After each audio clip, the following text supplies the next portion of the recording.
This service video shows how to install a magnetic door gasket. Tools needed: a plastic mallet,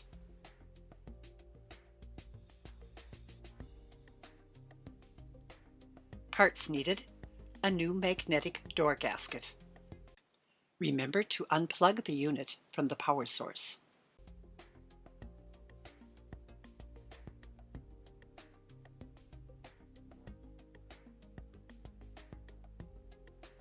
To remove the old gasket, simply pull the old gasket out of the track. To install the new gasket, place the gasket into the upper corner of the track and use your fingers to push it into the track. Hammer the gasket securely into place with a plastic mallet. The new gasket is now installed. It's that simple.